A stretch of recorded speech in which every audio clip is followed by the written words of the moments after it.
This video has been several months in the making. It began initially as a supplement to the upcoming videos I intend to make about two video games that confront the notion of player agency and the psychological effects that games and action media more broadly have on audiences.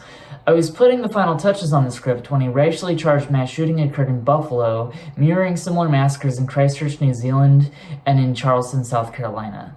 Then, as I finalized the script, another mass shooting occurred in Uvalde, Texas, this one attacking elementary school children in a manner that mirrored the massacre in Newtown, Connecticut. This video is not about these latest mass shootings, and while I will be sure to add them into consideration in my broader analysis of mass shootings, this video is not intended to be released to piggyback off of any recent events or jump off from them. The coincidence of this project with recent events, if anything, goes to show how bleak of a state America is in with regards to gun violence and hate crimes, when a project like this can continue to be relevant even down to the week. By the time I upload this video, who knows what could happen. I sincerely hope that people stay safe, that we don't see any more acts of violence like this, and that measures are taken to ensure that the root causes of these problems are addressed. It might be a bit silly or trivial to talk about video games in light of these events, but there are a number of reasons to discuss how cultural narratives about real-world violence relate to video games as an industry and culture. In the 2000s, this was a much more hot-button topic within gaming subculture, and at least so it felt at the time, in American culture more broadly. The stigma against violent video games was spearheaded largely by the connection to the Columbine massacre, and so real-world violence, particularly mass shootings, have had a cultural attachment to gaming as a culture for a long time now. With this in mind, we'll be discussing a lot of dark, politically charged, and highly sensitive topics in this video. My hope is to be as sensitive as possible to victims, survivors, and the loved ones of people involved in contemporary mass shootings.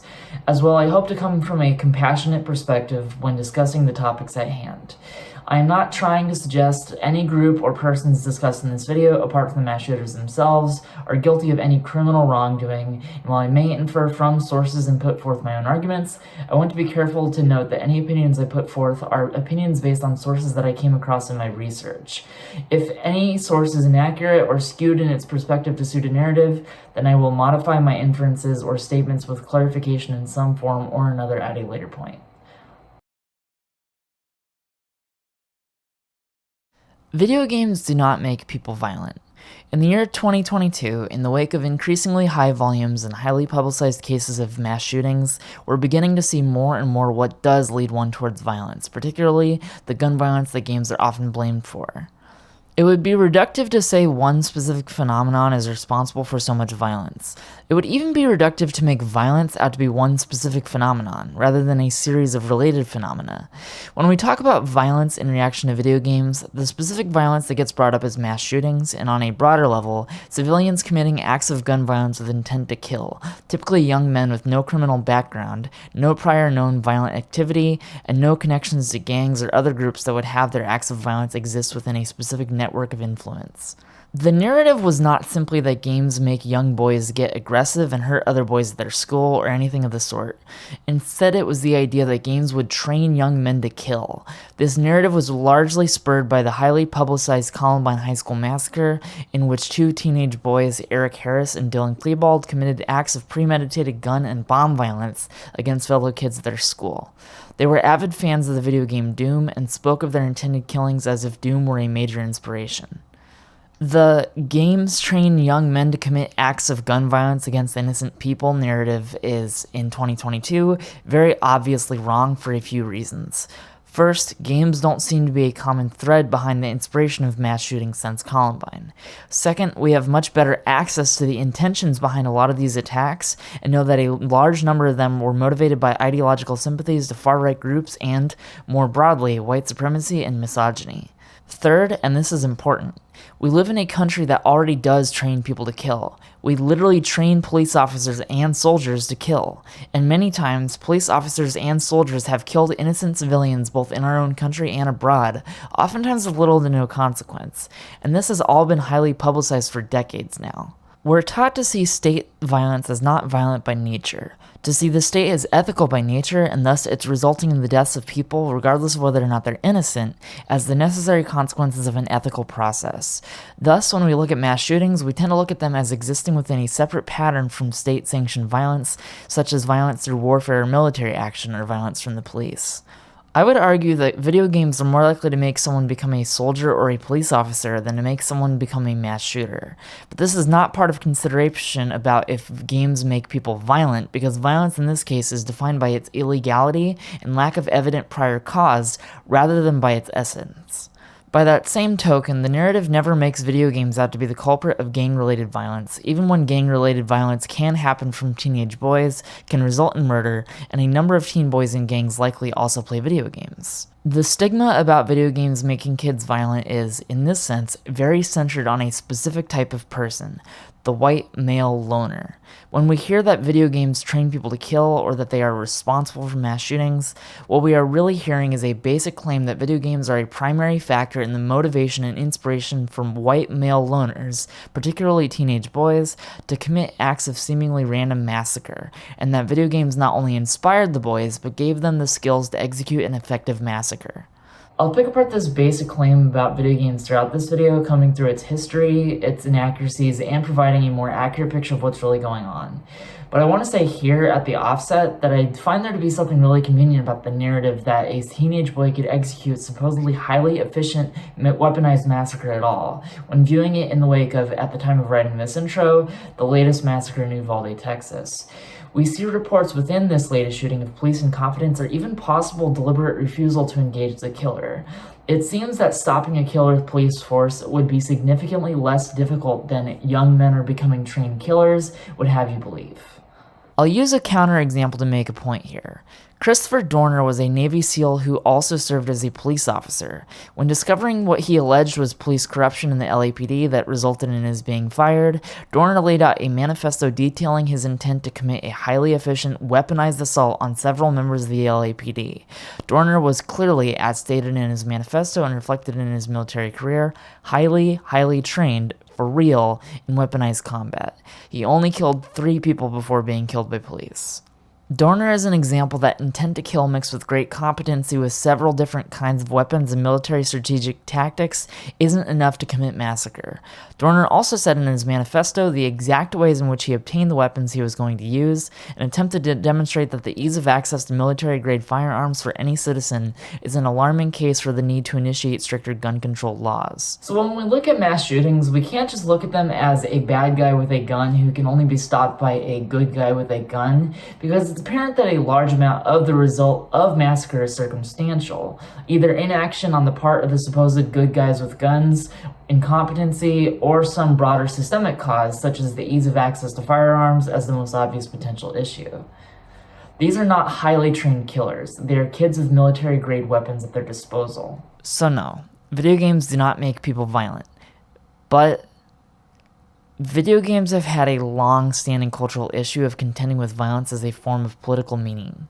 Video games have a strange and highly problematic history as an industry, in which marketing and demographics cultivated a preoccupation among most higher-budgeted and popular games from the early 90s through to the end of the 2000s and into the early 2010s with hyper-violent content.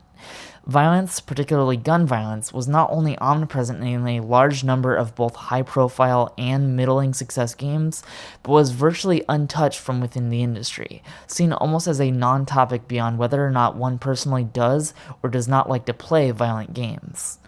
The consequences of this highly problematic history is the games have woven gun violence into the very fabric of gaming as a culture, such that the line between gaming culture and gun culture has started to blur since around 2001. Playing a violent game doesn't make you violent, and playing games where you kill people with guns will have no direct effect on whether or not you, personally, will desire to have anything to do with guns, let alone want to use them to hurt others. But that doesn't mean there aren't serious problems with the way in which we relate to violence as players, or the ways in which gaming has historically portrayed violence. In this video, I'm going to discuss the relationship that video games as both a culture and a medium of artistic expression have to real-world gun culture and gun violence, using the stigma about gamers as potential future mass shooters as a jumping-off point for a number of related topics. I come at this from a sympathetic perspective as someone who once had my parents call on me in middle school because of concerns from the school that I intended to become a school shooter. That actually happened to me. And I've been an avid fan of video games for my entire life, and violent video games for as long as I've been a fan of any games at all, with Doom back when I was only 2 years old. But I think there is a huge problem with gaming as a culture and how we relate to the political meanings of violence, both in the real world and in games themselves. Because games do affect us in subtle ways. It's just not the ways that the media has said. Some of these subtle effects are of serious concern, and I would argue that they intersect with other factors that are relevant to mass shootings. If there was no connection, then we wouldn't see similar patterns of concern in the gaming community that we see in mass shooters, up to and including the threat of a mass shooting called against Anita Sarkeesian in 2014 when she was set to give a speech at a college campus in Utah. Gaming has historically been more similar to the demographic interests and ideological sympathies of mass shooters than the gaming community is willing to admit. This has not caused to censor games or to scold people who play violent games. I don't have any interest in promoting that perspective. What I do have interest in is debunking the narrative that video games are a primary factor in mass shootings, while also debunking the counter-narrative from within gaming communities that says that violent content in games is largely unproblematic, having little to no effect on players or the culture, and thus are not worthy of criticism, nor gamers worthy of criticism for the violent games that they choose to play. Both of these narratives, I feel, are at their basis fundamentally conservative. The first says that the government, or alternatively parents, should be the arbiters of moral standards, legislating our moral code, intervening to make us proper, which is the definition of social conservatism. The second says that it's up to consumer responsibility and purely the role of the individual to determine the value that a product has in their life, as though the invisible hand of the market determines whether or not violent games are good, and capitalism and power are of no concern when it comes to games as both art and a culture. Gamers tend to take the perspective that the market speaks. If violent games are so popular, it's just because so many people want to play violent games. This is true on the surface, but the reason why I argue that the conservative perspective is because we don't see that same mentality occur when games like Depression Quest or Gone Home start to see some success. A lot of the more controversial games within the industry in the past 10 years have been progressive indie titles that did really well as indie titles because they captured the awe of specific markets that were not the dominant demographic, particularly women and LGBT audiences. If the market speaks is the viewpoint by which we should determine the value of a game's contents, then there should be no issue with Gone Home, Life is Strange, or games of the sort doing serious numbers and developing a solid fan base. This is an example of the market speaking. So then if the stigma against games was offensive because it was suggesting games needed to not be a certain way, then gamers should reject that mentality when it applies to the games they don't like as well. If the market speaks, then the market has spoken. People don't just all want hyper-violent games with guns. They want variety. They want emotional connection. They want aesthetic appeal. They want inclusivity.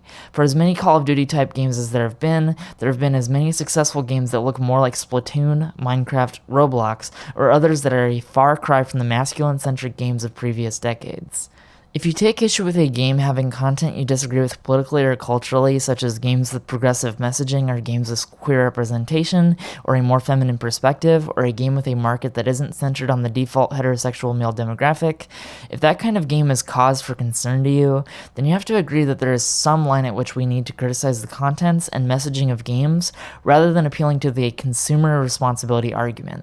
So if Gone Home can get critiqued, then you'll have to allow me this chance to critique violent games as well.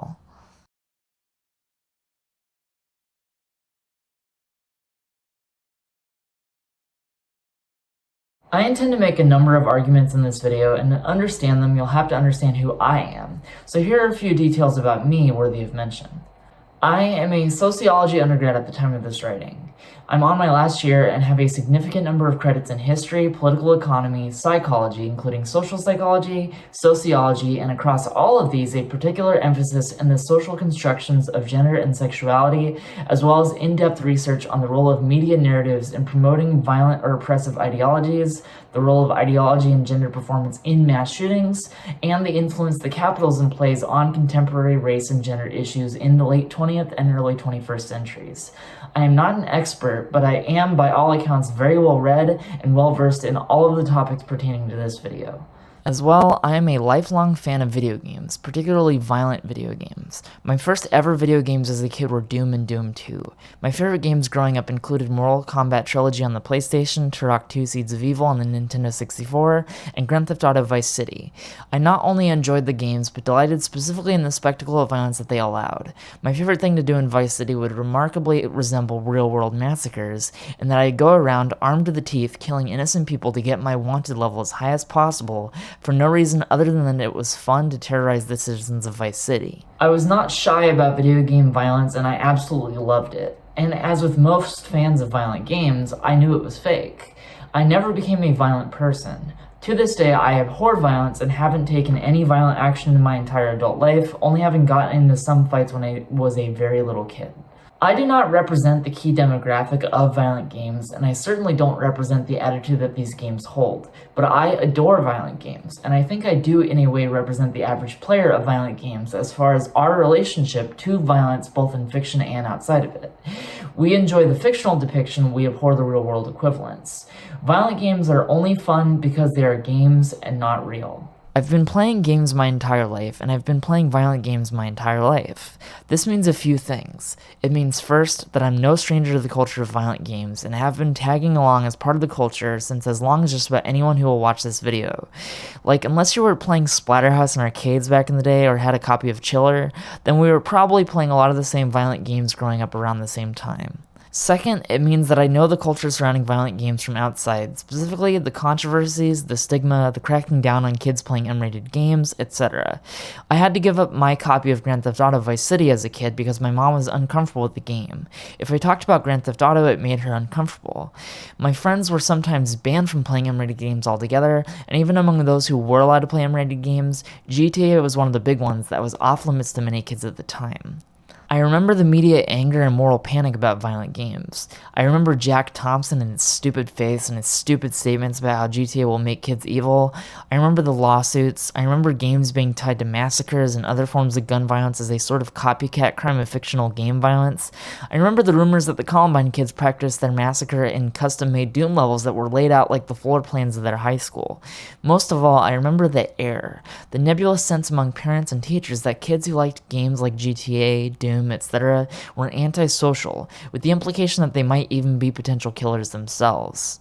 I had my parents call on me in middle school over fears that I was hiding a gun or might bring a gun to school. This was because I turned in a slip for which electives I wanted to take the next year, and because the wait time before we turned them in was way too long for the task at hand, I drew stick figures shooting each other on the back of my slip. The middle school thought that meant I had violent impulses or desires. I thought it meant that I was bored and liked shooter games and thought it would be cool to picture a kick-ass little action scenario on the back of this paper. I remember as I turned it in that the back of the paper was probably going to be a little embarrassing, but I didn't anticipate that they would think it meant I had violent intent or impulses. I was, throughout my youth, seen as sort of the Columbine kid type. I looked the part. I was aloof, I was bullied, I was in some ways emasculated by other classmates. I was the alternative kid, the kid who liked heavy metal and wore all black, had long hair. I liked angry music, violent games, had shirts with depictions of gore on them. If anyone was going to shoot up the school, it would be me. This was, in retrospect, really cruel to me. First of all, I showed no displays of violent personality traits or violent desires, but I mean, that was also true of Dylan Klebold, one of the Columbine killers. On the other hand, I never sought out displays of masculinity. I didn't start carrying a gun around anywhere, talking about how much I loved guns or wanted a gun, or start working out to gain muscle or anything that would suggest that I was taking the mistreatment by bullies as anything more than just rough. I don't know exactly what it would take for there to be obvious signs that I was or was not likely to become violent, but considering there was a history of guys at my school physically hurting me, I feel like those kids would be the first kids I would point to as a problem before going straight to saying it's the kid who looks kind of weird and doesn't talk much. And really, the truth is, there are millions of children in the US, and there were millions when I was a child. And yet by the time I graduated high school, there had only been 2 major school shootings, and one of them was at a college, making Columbine the only major high school shooting at that point. After graduating, there were a much higher number of mass shootings, including school shootings, and that was when it started to become apparent that the Columbine kid narrative had been maybe a bit too generously applied as the way in which to view mass shootings. I was one of the kids targeted by the stigma against violent games. I was one of the kids whose parents were caught up in the moral panic about games like Grand Theft Auto. I was one of the kids who was viewed as a potential Columbine killer in the making. I was one of the kids who grew up to feel uncomfortable with myself and about who I was as a person because of stigma of being a loner, a loser, and a kid with a niche, antisocial, violent interest. I was raised to see myself as the next Dylan Klebold.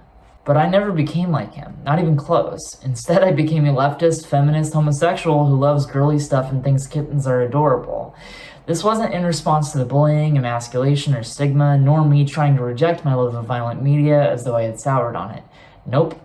I kept playing Doom, I kept playing GTA, I kept playing Halo, kept watching gory movies, and listening to heavy metal.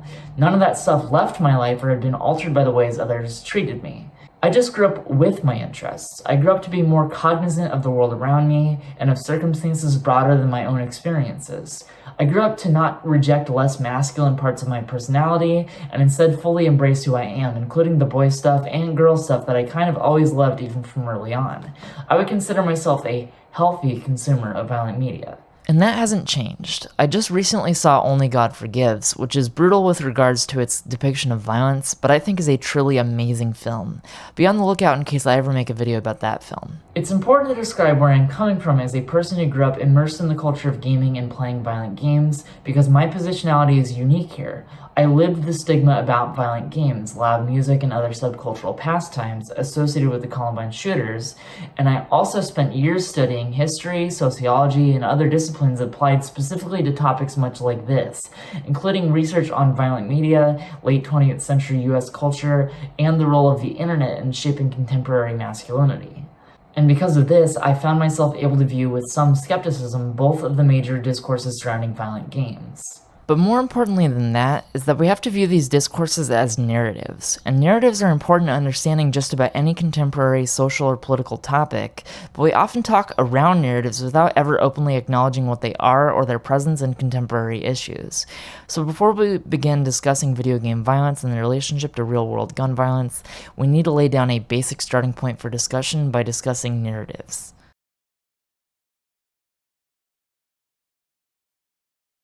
I'm guessing I don't need to define narrative in a literal sense. It's a story. More specifically, a narrative is a way of taking information and formatting it into a story. So when we talk about a game's narrative, we can distinguish it from a game's plot because a plot is the bullet point events of the game, while the narrative is the story the game tells. So the difference would be that a plot doesn't mean anything while a narrative means something. Plots are objective aspects of a story, and narrative is how those objective aspects of a story are used for subjective purposes. We'll use my favorite easy example, Star Wars. In this case, we'll focus specifically on the death of Darth Vader at the end of Return of the Jedi. His death itself is a plot beat.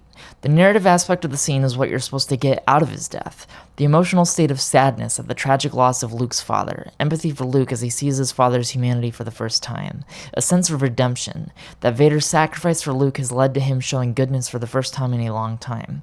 He has returned to the light side of the Force. Narrative is not just information, it's also perspective. It's the viewpoint that we are being led to by a story being told. Narratives need not be only present in fictional stories. There are narratives in true stories as well. This is most obvious in documentaries, where the documentary can portray literal truths of real people, but still frame it in a way that leads you to specific conclusions. A filmmaker portraying a Christian Bible camp would portray the camp very differently if they were pro-Christian versus anti-Christian, and so that distinction means that while the information copy the filmmakers could be identical, just editing alone could be the difference between what viewpoint is being adopted and what narrative is being told. The events don't change. The narrative does. This is important when discussing cultural narratives. I think my favorite example, and something that will come up in this video, is how statistics are used for the sake of a cultural narrative. Statistics are data collected with specific methods. Sometimes the methods are themselves suspect, but often the methods check out as scientifically sound. But while the raw data is itself readily available in a number of studies, the studies that tend to become most cited are not the ones that have the most concrete data, but the ones that support the most useful narratives to the people citing the statistic. If, for example, I say that 45% of people who play video games have violent thoughts, that might sound a lot worse than if the original study showed that 45 out of 100 people said that they thought about violence while playing violent games. You tend to think about the thing that's happening right in front of you, so you would maybe get a thought or two about the violence on screen, but that doesn't mean that 45% of everyone who ever plays a violent video game has desires to hurt people in real life. So when looking at cultural narratives, there is usually some semblance of truth in the narrative. They are rarely entirely fabricated, although sometimes they are. It's more just How faithful is the cultural narrative to the concrete truth that is present in it? How much does the story about a statistic manifest in the actual data that was used to develop the statistic? Employing scientific skepticism requires looking at the data itself and poking holes in the cultural narratives when they appear. How we word things can selectively plant an image in people's minds that lends them sympathetic to certain political worldviews that they sometimes already agree with but sometimes aren't yet aligned with. And that can be a very dangerous thing. In other words, narratives can affect the way we process the truth and obscure the nature of the facts to support a conclusion that is politically motivated. This is true of all narratives. All narratives are selective with information and support a specific political perspective. This is not necessarily wrong. You should be skeptical of all narratives, but skeptical doesn't mean disagree with it on principle of it being selective with its information. We should always seek as much of the truth as we can and look for evidence to support conclusions or challenge conclusions, rather than using confirmation bias to retrofit facts into the narrative we want to promote. Is what we believe rooted in truth or rooted in narrative? Because we always have to present truth via narrative. But a good narrative should lead us to a more comprehensive understanding of truth and facts, rather than denying us the chance. So in this video, I'm going to present the narratives around game violence, dismantle them, and provide facts that can exist as a counter-narrative to these narratives, so that we can begin to construct a more nuanced and comprehensive understanding of what issues there really are with how games depict violence, and how this can relate to real-world violence in small yet still important ways.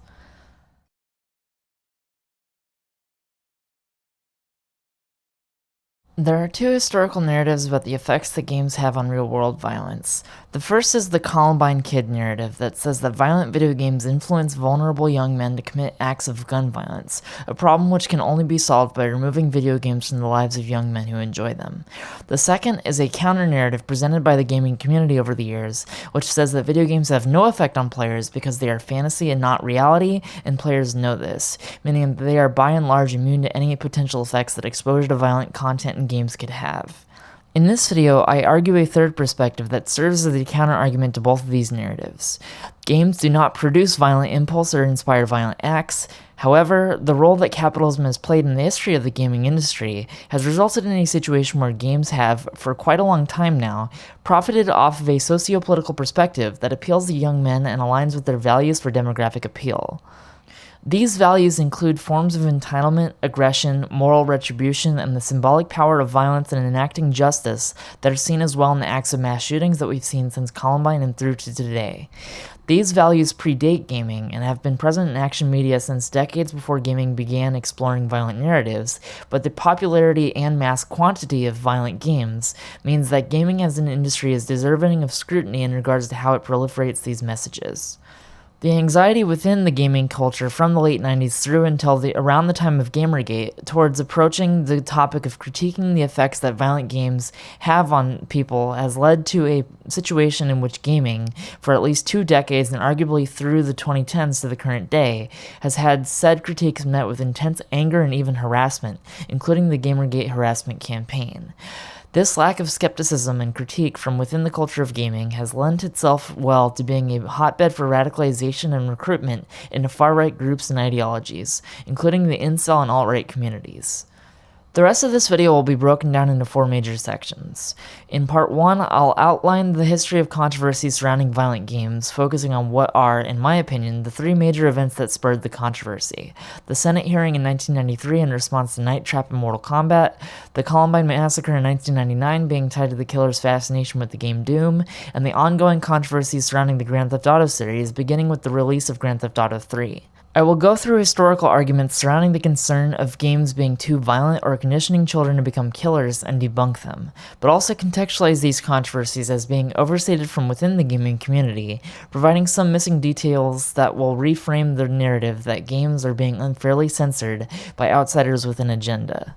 In part 2, I'll talk about mass shootings and what really does cause them to occur. It's a complicated topic without one strict answer, but I will go into the varying factors that I think are most relevant. In part 3, I'll talk about how video games, as works of art and as products created to make a profit, rather than being apolitical escapist fantasies and thus devoid of cause for scrutiny, are actually highly political to their very core, with the political themes of games being often one of the major motivating factors behind why people enjoy them, including those people who enjoy them for the sake of escapism. In other words, we don't need to bring politics into the games because games politicize themselves. The process by which they do so has a lot to do with how games evade controversy by attempting to create a moral framework that aligns with the broad demographic that the game is attempting to court. In other words, games align with the political perspective of the intended audience so that the audience will enjoy the experience.